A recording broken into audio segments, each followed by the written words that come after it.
नहमदुहु व नुसल्ली अला रसूलिल करीम अम्मा बाद। আলহামদুলিল্লাহ, আসসালামু আলাইকুম। প্রিয় দর্শক, এখন যে বিষয় নিয়ে আলোচনা করা হবে সেই বিষয়টা হলো আমরা আমাদের কীভাবে পানি পান করতে হবে। দাঁড়িয়ে না বসে বা দাঁড়িয়ে বসে বুঝল কি ফায়দা এবং উপকারিতা অপকারিতা কি এই বিষয়ে জানতে চেয়েছেন। আলহামদুলিল্লাহ, এই বিষয়টা হলো পানি।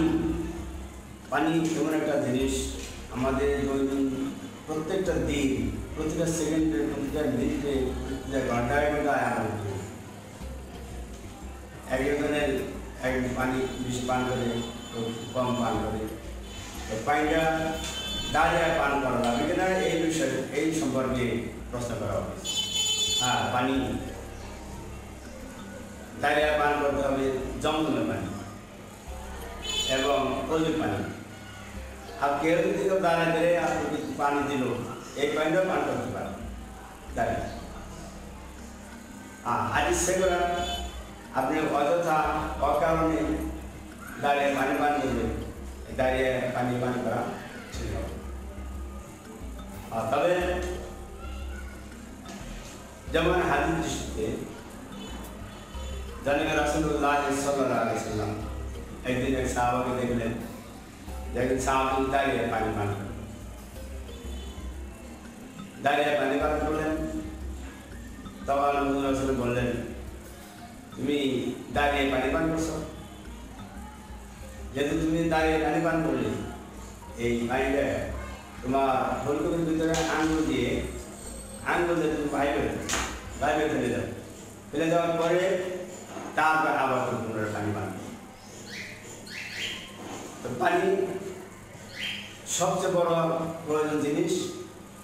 দাঁড়িয়ে পানি পান করে পশুতে, দাঁড়িয়ে পানি পান করে বিভিন্ন রকম জানোয়ারে, তো মানুষের এটা শোভা পায় না দাঁড়িয়ে পানি পান করা। কারণ যেটা আমি আল্লাহ নবী সাল্লাল্লাহু আলাইহি ওয়াসাল্লামের কাছে শুনাইলাম যে একজন সাহাবী দাঁড়িয়ে পানি পান করার কারণে হুজুর সাল্লাল্লাহু আলাইহি ওয়াসাল্লাম রাগান্বিত হয়ে গেলেন এবং বললেন যে তোমার পানিটুকু, যে পানিটুকু দাঁড়িয়ে পান করছো, এই পানিটুকু তুমি তোমার ফুলকপির ভিতরে আঙুল দিয়ে দাও এবং পুনরায় ভালো বসে বসে আবার তুমি পানি পান। কত গুরুত্বপূর্ণ কথা। তাই এই পানি আমাদের প্রত্যেকেরই দরকার। আর পানি পান অপচয় করা যাবে না। পানি অপচয় করা যাবে না। এমনকি বলা হয়েছে তুমি যদি সাগরের মাঝখানেও থাকো স্টিমারের মধ্যে, সেই সাগরের মাঝখানেও তুমি পানি অপচয় করতে পারো। তারপরে বোঝা গেল কি ওখান থেকে পানির মধ্যেই পানি পড়ে যাবে। গোসলের সময় পালন পানি পড়ে যায়, অথবা এক বালতি প্রয়োজন, 2 বালতি ফেলে দিন, 4 বালতি ফেলে দিন, ওইটা কিন্তু অপচয় করা হয়েছে। অর্থাৎ পানি অপচয় করা যাবে না। এই বিষয়ে আল্লাহ গুরুত্ব দিয়েছে। তাই আমরা পানি অপচয় করবো না, আর পানি সাধারণভাবে দাঁড়িয়ে পান করবো না। এবং পানি পান করার তৈরি করলো অসাকাও রকম সারবন্ধা, এই জোয়ারা পানি করে ওই জোয়ারা করে পানি পান করতে হবে 3 শ্বাসে। এবং যখন পানি পান করবে তখন কিন্তু গ্লাসের ভিতরে শ্বাস ফেলে যাবে। এমন করা হয়েছে কেউ যদি পানি কোনো জাত প্রয়োজন নিয়ে যায়, কোনো ওলামাদের কাছে, ইমামদের কাছে, হুজুর আমার একটু পানি ফুদিয়ে দেন তো, কিন্তু এই পানি মধ্যে ফুদেওয়া যাবে না।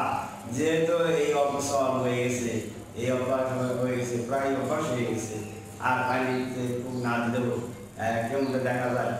এই ক্ষেত্রে কী করতে হবে, ওই সাধারণভাবে লাস্টিকে লাগবে না, এতটুকু তুলে দিলে সে একই করে আসছে, সে বিশ্বাস করে আসছে, আল্লাহ রাব্বুল আলামিন তাকে মাফ করে দিন।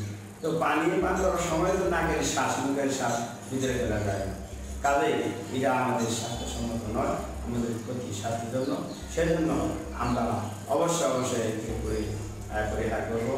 আমার কথাগুলো যদি আপনাদের ভালো লেগে থাকে তাহলে লাইক দেবেন এবং সবার কাছে বেশি বেশি শেয়ার করুন। আমাদের সাথে থাকতে হলে অবশ্যই আমাদের চ্যানেলটি সাবস্ক্রাইব করুন।